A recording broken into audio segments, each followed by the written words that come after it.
Hello, alors aujourd'hui on va parler chaussures de randonnée. Je viens de renouveler mes chaussures de randonnée et j'ai choisi ma nouvelle paire. Et du coup on va parler chaussures de randonnée et on va parler des Merrell Moab 3 GTX. La suite après l'intro.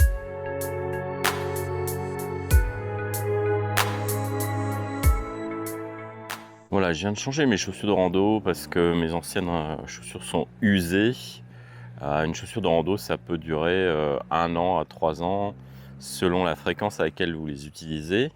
Mais à partir du moment où la chaussure ou la semelle est usée, qu'il y a une perte d'adhérence, une perte d'étanchéité, va falloir les remplacer parce que vous commencez à prendre des risques.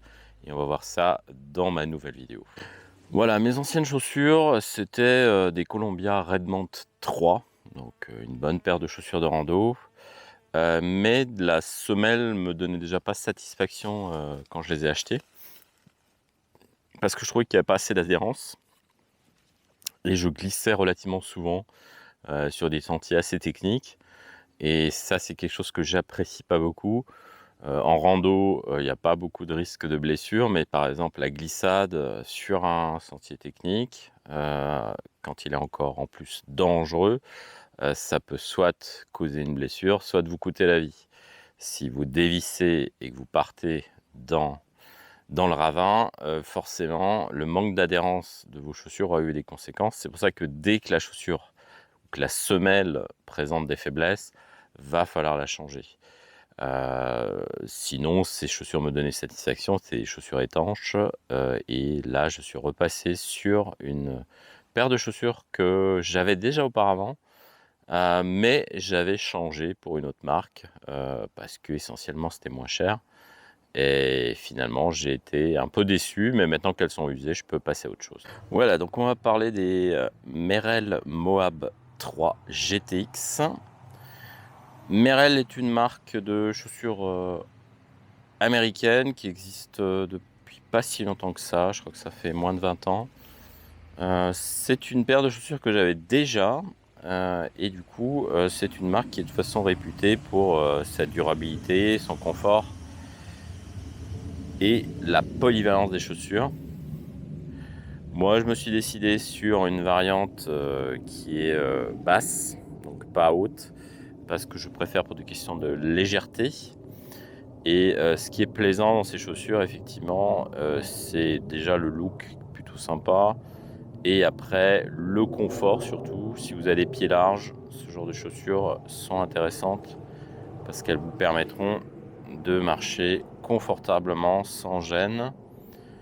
Ce qui est intéressant sur ce modèle aussi, en termes de première impression, c'est qu'on a quand même pas mal de cuir pour maintenir, des protections et des renforts qu'on peut voir ici par exemple, et aussi des choses classiques ici, par exemple un pare-cailloux pour éviter que les frottements finissent par casser la chaussure dès le départ. Autrement, ce qu'on peut dire encore, voilà, une semelle de la marque Vibram qui est en dessous, on en reparlera tout à l'heure. Mais sinon, l'impression générale, c'est une impression de robustesse chez Merrell. C'est pas le cas de tous les modèles, hein, parce que vous avez des modèles d'entrée de gamme qui sont moins qualitatifs. Mais ça, c'est un classique de la marque et un des best-sellers. Bon, tout d'abord, le confort. Du coup, il y a quand même un peu de cushion air. C'est un peu l'équivalent des Nikers, si vous voulez.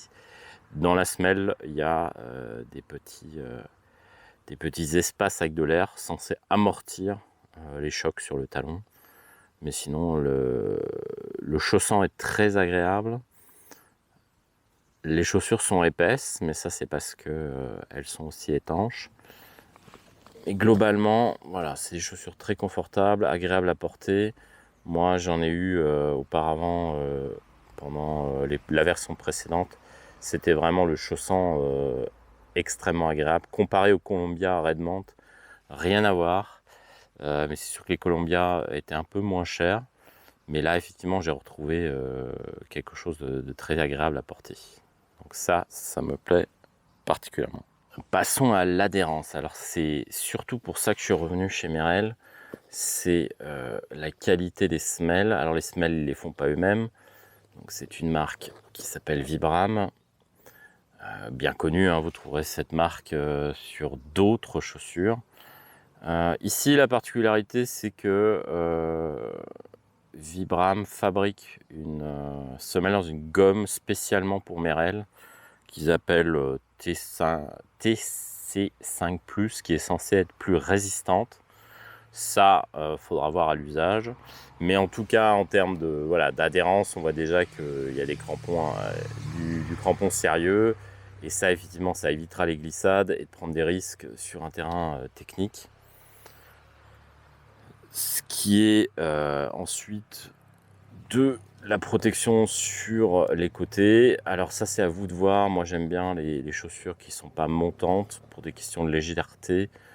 Mais si vous êtes dans des terrains particulièrement rocailleux et que vous avez peur pour vos mollets, il y a la même chaussure avec la version montante, mais qui sera du coup un peu plus lourde.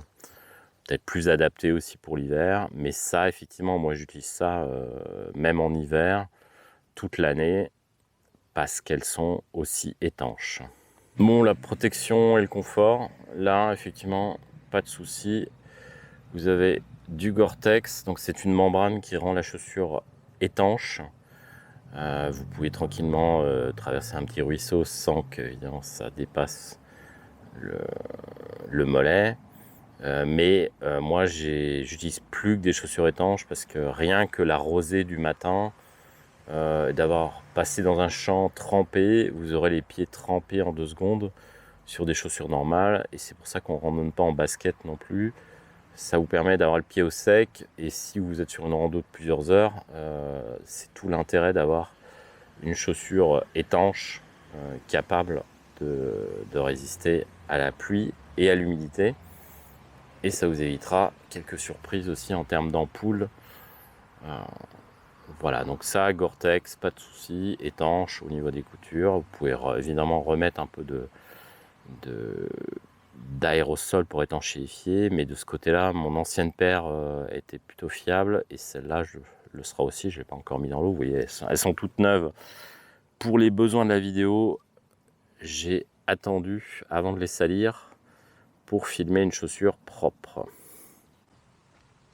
Au niveau durabilité de la chaussure, c'est du costaud, hein. Vous avez un mélange de cuir et de tissu, mais tout ça est bien tenu. Vous avez des choses pour l'abrasion ici, pour éviter. Et vous avez la semelle qui remonte assez haut. Donc ce qui va faire que cette paire de chaussures va quand même résister et durer. Ça me plaît bien. Le design aussi me plaît bien, puisque moi j'ai pris cette version-là olive et avec la gomme brune, parce que je trouve que ça peut se porter même en ville. Donc je compte l'emmener en voyage prochainement. Et comme je ne vais pas emmener 36 000 paires de chaussures, il me fallait un truc un peu passe-partout, mais quand même technique pour la rando. Et ce modèle-là, cette couleur me plaisait bien. Évidemment, c'est une chaussure qui existe pour les femmes aussi, dans d'autres coloris. Ça, c'est un modèle homme, mais je trouvais, ouais, il y a la polyvalence aussi en termes de design, puisqu'on peut, on peut quand même marcher en ville avec un jeans, avec cette chaussure, sans que ça se voit que c'est une chaussure de rando. Alors pour conclure, ouais, c'est vraiment une paire de chaussures polyvalente, solide et un peu de tout terrain, avec laquelle vous pourrez aussi marcher dans des terrains humides, et avec une bonne semelle avec de l'accroche. Donc moi, c'est pour ça que je suis revenu chez Merrell pour ces chaussures-là, après un passage chez Columbia. Mais là, ouais, je pense que c'est clair que je vais rester fidèle à ce modèle-là, qui est très vendu. Et il y a une raison, c'est que c'est des bonnes chaussures et qu'elles sont adaptées à beaucoup de situations. En matière de rando, n'économisez pas sur vos chaussures. Ça peut évidemment vous éviter des blessures, voire pire. La rando, c'est pas un loisir très cher, mais il y a des choses sur lesquelles il ne faut pas transiger. Et par exemple, c'est les chaussures, parce que vous allez vous en servir. Moi, je me sers de mes chaussures de rando au minimum une fois par semaine pour des randos qui vont faire 5 à 15, 20 km.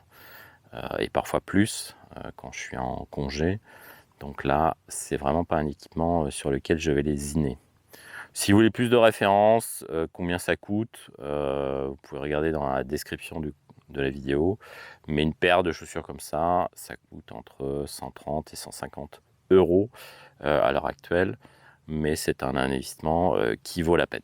Voilà, c'est tout pour aujourd'hui. C'était un petit test, comme j'en ferai peut-être un peu plus ces prochains temps. Si j'achète un truc qui me plaît, que j'ai testé et que je peux recommander, je vous en ferai une petite vidéo. Mais là, effectivement, c'est du matos de randonnée. C'est quelque chose de qualité qui me plaît. Donc, j'ai aucun problème à recommander ce type de matériel et aussi encourager les gens à acheter du matos de bonne qualité pour pas se blesser. Voilà, c'était tout pour cette semaine. Je vous dis à très bientôt pour des nouvelles vidéos. Ciao.